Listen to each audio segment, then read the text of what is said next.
San Francisco has a problem. One of the city's glittering new skyscrapers is leaning over. Of San Francisco's sinking and leaning Millennium Tower. Will this one work? There's now a revised plan to help stop the sinking and leaning Millennium Tower. The 197-metre Millennium Tower has, at the time of this video publishing, sunk more than 45 centimetres, causing it to lean 60 centimetres to the west and 20 centimetres to the north. Despite efforts to correct the issue, it's continuing to tilt about 7 centimetres more north and 2 centimetres more west every year. If nothing's done, the tower could reach a lean of more than a metre, at which point, according to the building's own chief engineer, the elevators and plumbing would no longer be able to function.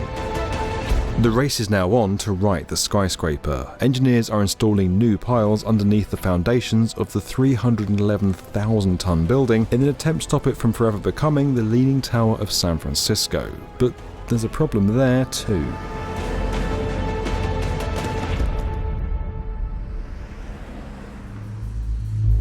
Millennium Tower was always due to sink just a little. Most skyscrapers are expected to settle once construction is finished, sinking a few centimetres under the enormous weight of the glass and steel that's above them. Normally the sinking is so minuscule and takes so long that no one notices. Engineers estimated Millennium Tower would sink no more than about 10 centimetres over the course of its life. When the tower first opened back in 2009, everything seemed fine. The building even won awards for its structural integrity, including the American Concrete Institution Award for Construction and the Structural Engineering Project of the Year. Demand for its luxury condos was so great that owners were reselling their units at 2 to 3 times the price they'd originally paid for them, with the penthouse going for $9.8 million. It's a wonderful location. 8 years ago, Jerry and Pat Dodson paid $2.1 million for a 2-bedroom and planned to live out their retirement, enjoying the sweeping view from the 42nd floor. But it soon became clear that something was wrong.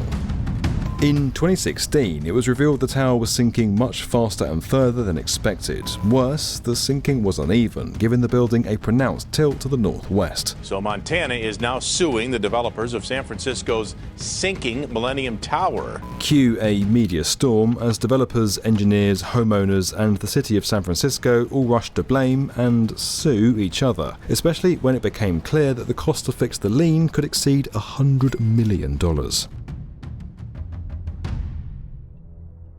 So what went wrong? Well, Ron Hamburger, the engineer leading the Millennium Tower retrofit, blames construction work on a nearby site. While working on the Salesforce Transit Center, construction teams dug an 18-meter hole and pumped millions of liters of water out of the ground. Hamburger claims that clearing of water from the soil created an effect called soil compaction, where the earth started compressing at a far faster rate than predicted. But well before the transit centre got going, during the construction of Millennium Tower's basement, contractors had to pump out massive amounts of water just to keep the area dry.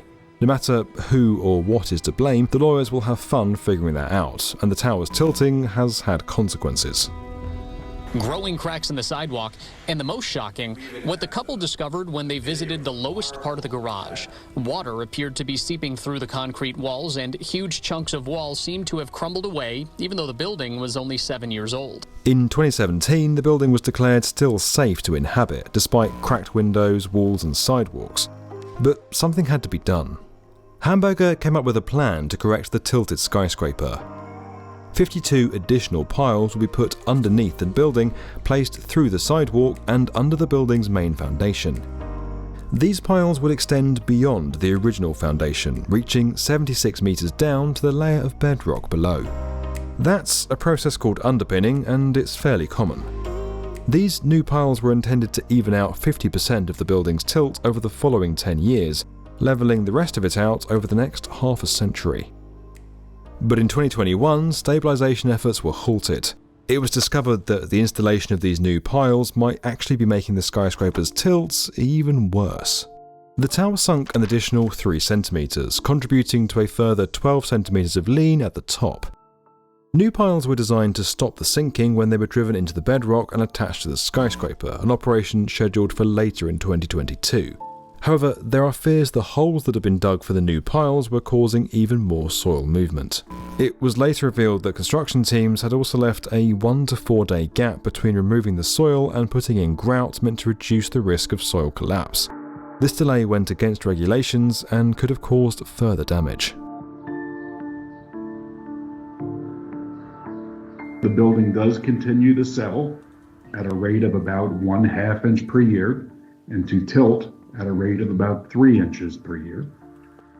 The building remains safe, but although the building remains safe, we believe the project needs to resume construction and complete this construction quickly to stop further settlement and tilting and to allow some recovery of the tilt as was originally planned. That I believe that the building remains safe and in fact can tilt more without becoming a safety issue or a serviceability issue.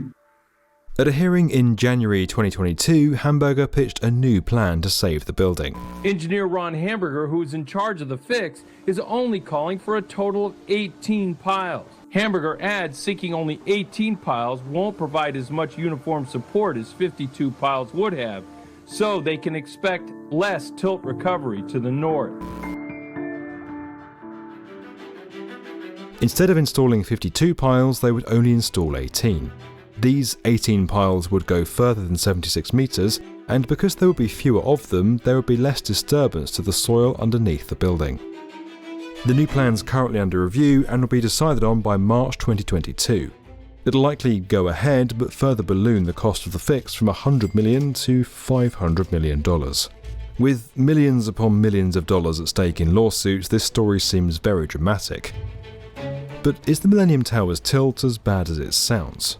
Well, many tall buildings across the world tilt. The Elizabeth Tower in London, which holds Big Ben, tilts 0.26 degrees. At its worst, the Leaning Tower of Pisa tilted 5 degrees, although it was later stabilised to 4. If Millennium Tower was leaning that badly, it would be tilting a very visible 13 metres at its top. As of right now, Millennium Tower's tilt is unnoticeable to the naked eye. Its current lean is less than 0.2 degrees. The building's engineers have continued to insist the skyscraper is safe to live in and not in any immediate danger. Hamburger's claimed that Millennium Tower would need to lean by more than 180 centimetres for it to be unable to withstand an earthquake, a far cry from its current 60 centimetre tilt.